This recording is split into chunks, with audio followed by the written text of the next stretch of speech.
You, John Fitzgerald Kennedy, do solemnly swear I, John Fitzgerald Kennedy, do solemnly swear that you will faithfully execute the office of President of the United States that I will faithfully execute the office of President of the United States and will, to the best of your ability, and will, to the best of my ability, preserve, protect, and defend the Constitution of the United States. preserve, protect, and defend the Constitution of the United States. So help you God. So help me God.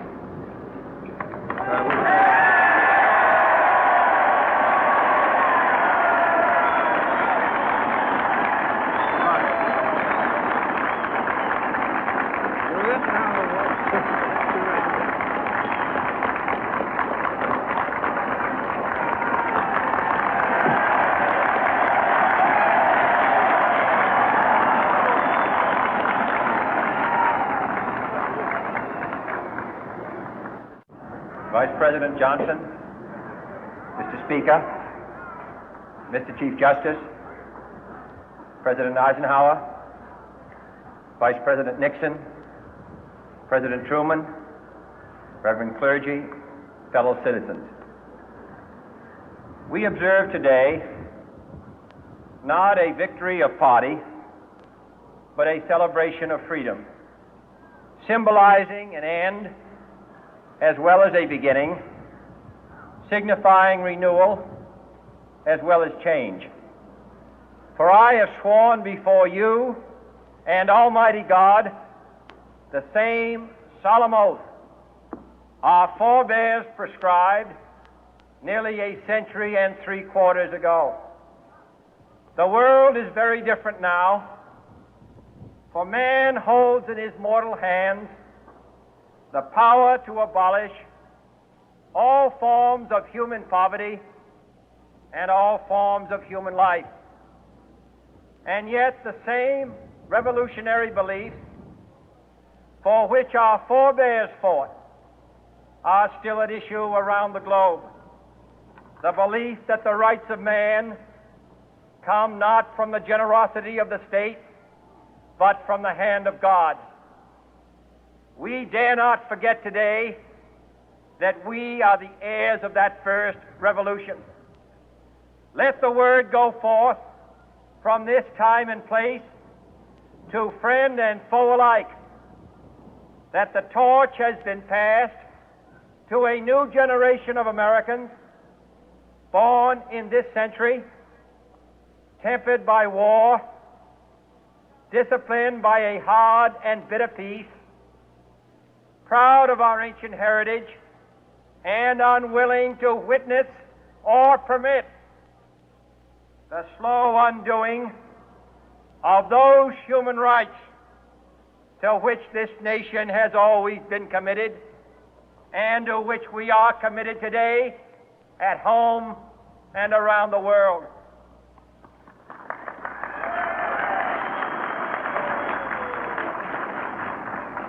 Let every nation know, whether it wishes us well or ill, that we shall pay any price, bear any burden, meet any hardship, support any friend, oppose any foe to assure the survival and the success of liberty.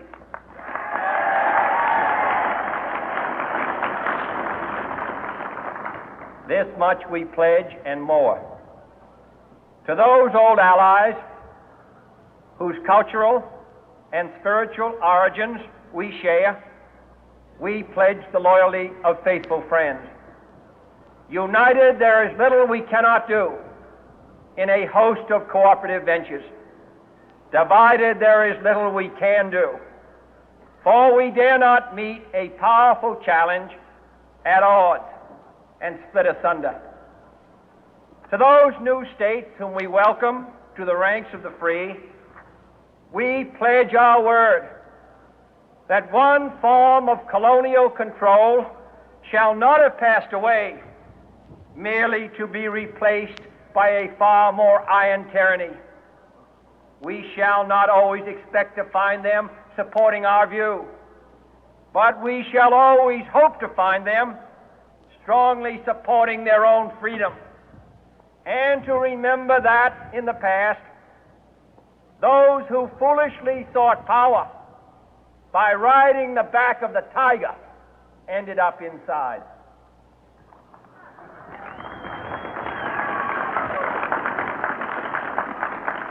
To those people in the huts and villages of half the globe struggling to break the bonds of mass misery, we pledge our best efforts to help them help themselves for whatever period is required, not because the communists may be doing it, not because we seek their votes, but because it is right. If a free society cannot help the many who are poor, it cannot save the few who are rich.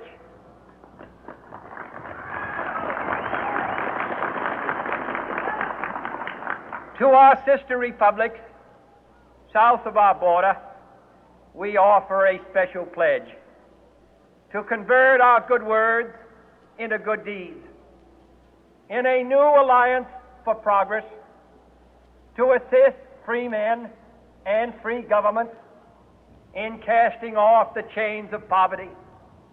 But this peaceful revolution of hope cannot become the prey of hostile powers.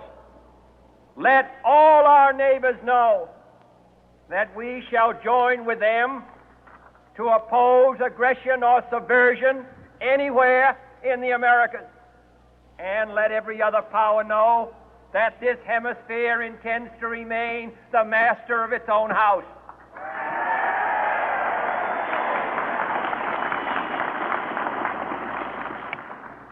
To that World Assembly of Sovereign States, the United Nations, our last best hope, in an age where the instruments of war have far outpaced the instruments of peace, we renew our pledge of support to prevent it from becoming merely a forum for invective, to strengthen its shield of the new and the weak, and to enlarge the area in which its writ may run.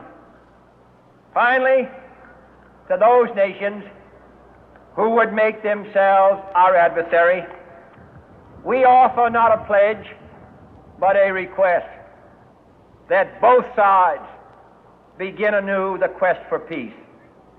Before the dark powers of destruction, unleashed by science, engulf all humanity in planned or accidental self-destruction, we dare not tempt them with weakness, for only when our arms are sufficient beyond doubt can we be certain beyond doubt that they will never be employed. But neither can two great and powerful groups of nations take comfort from our present course, both sides overburdened by the cost of modern weapons, both rightly alarmed by the steady spread of the deadly atom, yet both racing to alter that uncertain balance of terror that stays the hand of mankind's final war. So let us begin anew, remembering on both sides that civility is not a sign of weakness, and sincerity is always subject to proof. Let us never negotiate out of fear, but let us never fear to negotiate.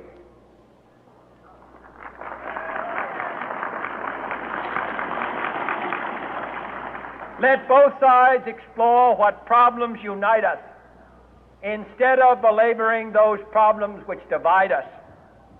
Let both sides, for the first time, formulate serious and precise proposals for the inspection and control of arms, and bring the absolute power to destroy other nations under the absolute control of all nations.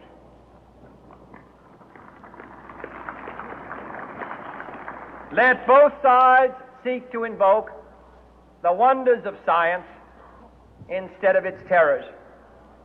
Together, let us explore the stars, conquer the deserts, eradicate disease, tap the ocean depth, and encourage the arts and commerce. Let both sides unite to heed in all corners of the earth the command of Isaiah to undo the heavy burden and let the oppressed go free.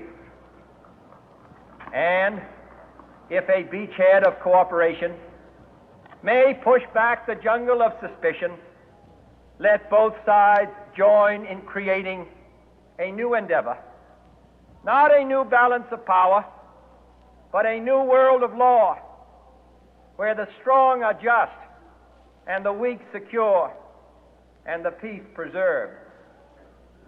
All this will not be finished in the first 100 days, nor will it be finished in the first 1,000 days, nor in the life of this administration, nor even perhaps in our lifetime on this planet. But let us begin.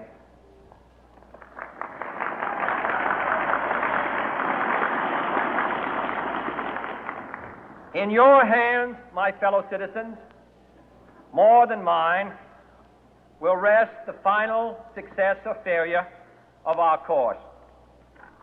Since this country was founded, each generation of Americans has been summoned to give testimony to its national loyalty.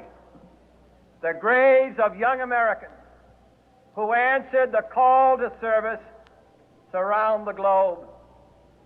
Now the trumpet summons us again, not as a call to bear arms, though arms we need, not as a call to battle, though in battle we are, but a call to bear the burden of a long twilight struggle, year in and year out, rejoicing in hope, patient in tribulation, a struggle against the common enemies of man, tyranny, poverty, disease, and war itself. Can we forge against these enemies a grand and global alliance, north and south, east and west, that can assure a more fruitful life for all mankind? Will you join in that historic effort?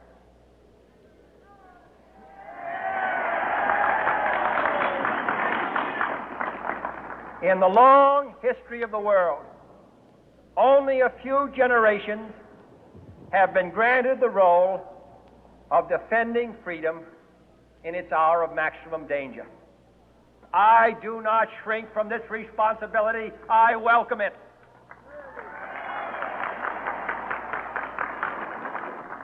I do not believe that any of us would exchange places with any other people or any other generation.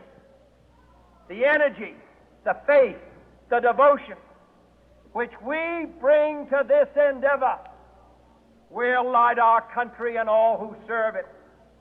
And the glow from that fire can truly light the world. And so, my fellow Americans, ask not what your country can do for you. Ask what you can do for your country.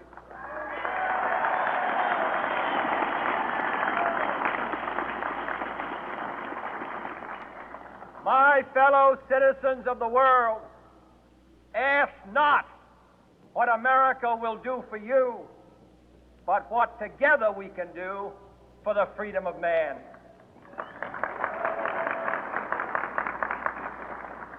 Finally, whether you are citizens of America or citizens of the world, ask of us here the same high standards of strength and sacrifice which we ask of you. With a good conscience, our only sure reward, with history the final judge of our deeds, let us go forth to lead the land we love, asking His blessing and His help, but knowing that here on earth, God's work must truly be our own.